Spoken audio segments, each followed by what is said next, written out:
Welcome, sentient life forms of the dealership automotive universe, to AutoKnerd, the podcast where sales gets smarter, funnier, and a bit more existential every single episode. I'm your host, Andrew Sardo, and your mildly sarcastic guide to surviving the dealership starscape. Today, we will arrive at a very important question with episode 42.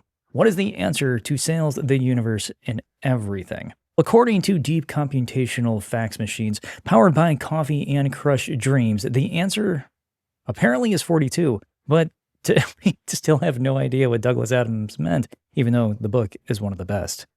But today we're going to come up with the actual question, the one that applies to our life, and that is, why do people really buy cars? What's the point? Why do people go ahead and buy something so expensive just to drive it around for a little while? What are they chasing? Is it speed? Is it security, belonging, or simply meaning itself? Let's hitch a ride on our dealership Starliner and find out. Here we go.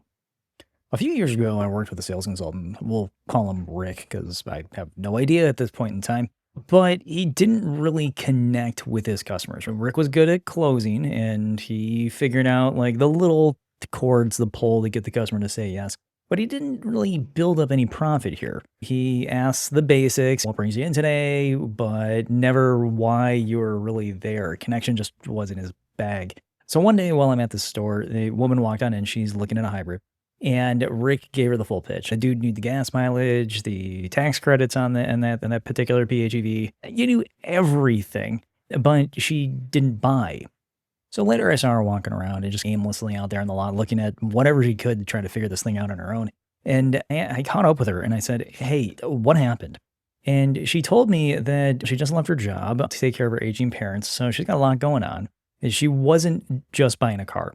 She was reinventing her life, and she needed something to keep her mobile, connected, and grounded. In part of this conversation, Rick saw a buyer, but what he missed while speaking with her initially was the human connection. Trying to meet a need beyond transportation was why she was there. It wasn't exactly, hey, you know what, I just want any random vehicle when I walk in through the front door. I actually need to tell my story and feel heard. But this is when I realized that if you want to truly serve your customers, you need to understand Maslow's hierarchy of needs. The dealership edition. I kind of worked it over a little bit. I'm sure Maslow would be just fine with that. AutoKnerd Guide entry number 1. Car, a four-wheeled anxiety generator powered by fossilized hope and marketing buzzwords used by humans to traverse vast distances in order to sit at traffic lights. Symbolically functions as a survival tool, a status symbol, and a mobile karaoke booth. The AutoKnerd Guide recommends always pairing a car with insurance, patience, and a towel in the glove box, just in case. So what is Maslow's hierarchy anyways? How the heck does it apply to us? Well, Maslow's hierarchy is a 5-level pyramid built about human motivation. At the bottom, you have things like physiological needs. You have food, water, shelter, the normal stuff that we just hunt for in life, the survival type items. At the top, you have things like self-actualization and becoming the best version of yourself. And believe it or not, every car buyer, when they walk into the dealership, is somewhere on that pyramid. So let's translate this into car language real quick. The physiological needs basically means I need a car, something that runs, that's it. That's our basic bedrock here. I just need an automobile. Safety needs, the next step up, is going to be I need a reliable car, one that won't break down, that'll protect my family. And then the third step on this pyramid is love and belonging. I want a car that brings people together, a road tripper, a soccer mobile, a Jeep I can wave at people with. So this starts to get into the positive emotional side. We're getting out of the area of just simply having that bedrock foundational knowledge. So let's translate this into car sales language. The physiological needs of a buyer when they first walk in the door, the basic bedrock of Maslow's law here is I need a car, something that runs, right? That's it. This is going to be your customer coming on in going, hey, do you have something for like 5 or 10 grand? My kid's going to school and quite honestly, like throwing up some keys and on their way, good. Or I got to get out of town quick. What do you got? I got a bag full of money right here. Open it up, ink cartridge will explode. So as far as that, this is like your basic, I'm just getting started in life, physiological, I need a car. Then the next step up on Maslow's pyramid, dealership version. is going to be the safety needs. So I need a reliable car, something that won't break down, that will protect my family. The third rung of this pyramid is that I want a car that brings people together, a road tripper, soccer mom mobile, a Jeep that I can wave at other people with and feel like I'm part of a community. After this, we bump up the self-actualization part a little bit. We're not full self-actualization, that's going to be the tip top, but we get into more things like esteem. I want a car that says I have arrived, something with presence, leather, heated and ventilated seats, the best of the best. And then we get to the self-actualization side. This is where I pick on manufacturers quite a bit when I'm like, do cars really need that? I mean, do you really need that in your life? A third row ventilated massaging seats. Do your kids really need that? So this is where the self-actualization part comes in, is that I wanted a convertible, right? Finally built my dream van. I'm living with my purpose, and this car is part of it, where the car amplifies your own personal persona. So where do you think your customer is on the pyramid when they walk in? AutoKnerd guide entry number 2. Customers interrupt us. A bipedal carbon-based life form, capable of appearing mid-demo and vanishing mid-credit app. Often wears baseball caps and speaks fluent just looking. Mating call includes things like, what is your best price? The guide warns, never approach customers interrupt us with deception. Approach with curiosity, snacks, and a laminated feature sheet if possible. Most sales consultants sell from the bottom of this pyramid, and most sales consultants look for the most common denominator, which is going to be customers only want a vehicle simply based on price. And we know that this isn't a fact. Price doesn't sell cars, and it only gets them in the door. And the vehicle itself doesn't matter because we just switch customers all the time.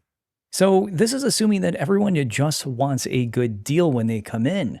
But what if you listen long enough to hear someone say, I just want something safe for my kids? That's not price talk. That's safety talk. Or my last car was my ex's idea. At this time, I want something I love. That's self-actualization.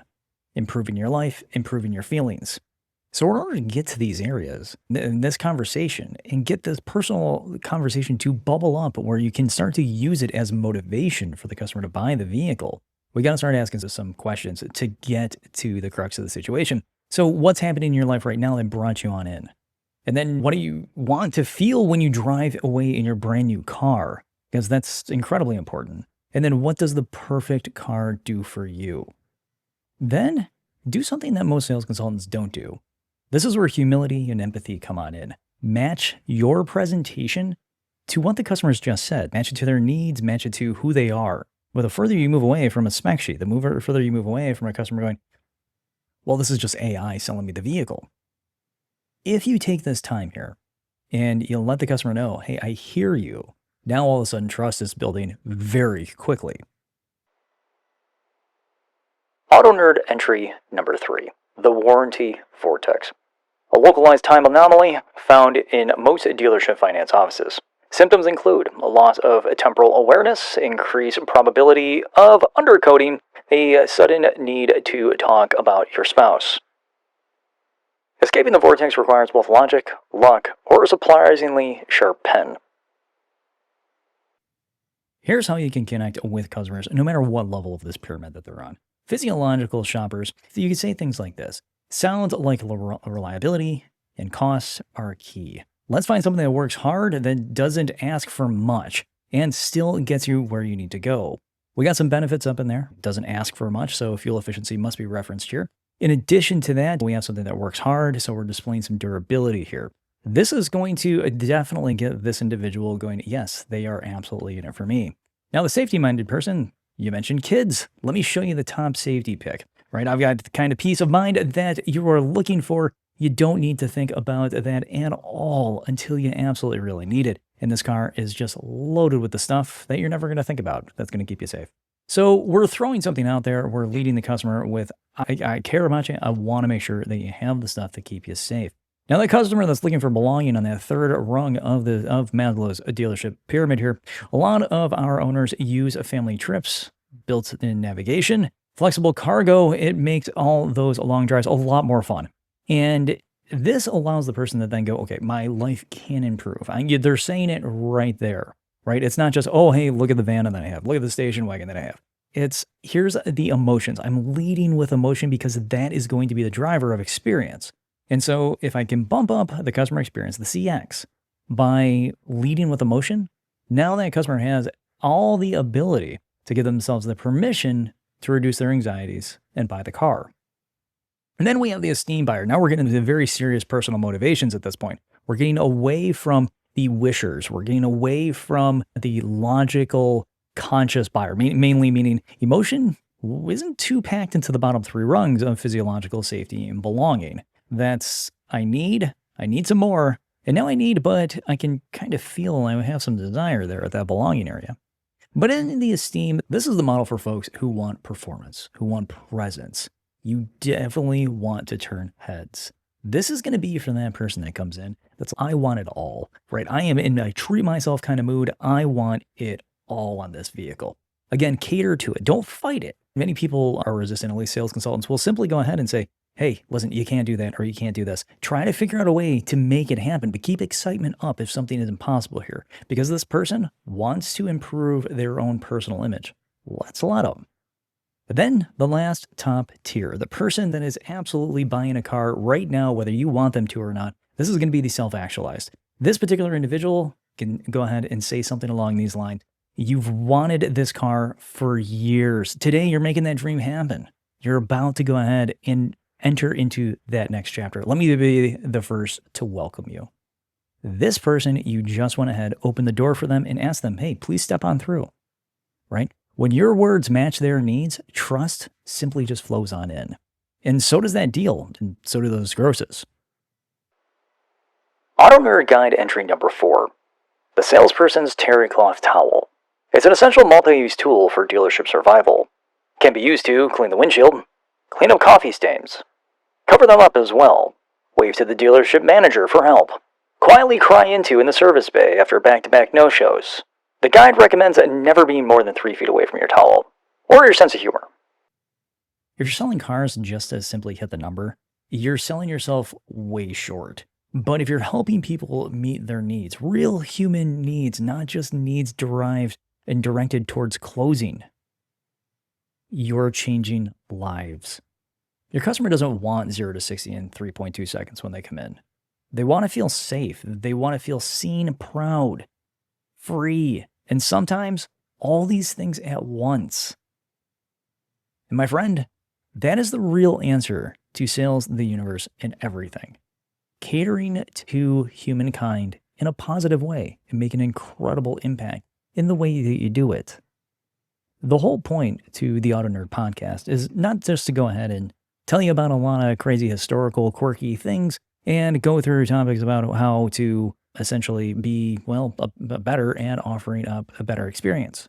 The human condition means that we have to be friends, essentially. We have to be trustworthy. And the rules that we play by in the automotive industry, especially in sales, go completely counter to that most of the times. So take some of this stuff to heart. That whole idea of putting yourself out there just so you can prove to somebody that I'm here to help you. Thank you for turning into AutoKnerd this week. Today we traveled from psychological theory to intergalactic towel management and somehow made it all about cars. So next week's transmission, so long and thanks for all the leads. An episode that's going to be all about gratitude. We're going to talk ghosting as well and how that affects us and how to follow up without sounding like a desperate AI dating app because nobody wants to really deal with those things.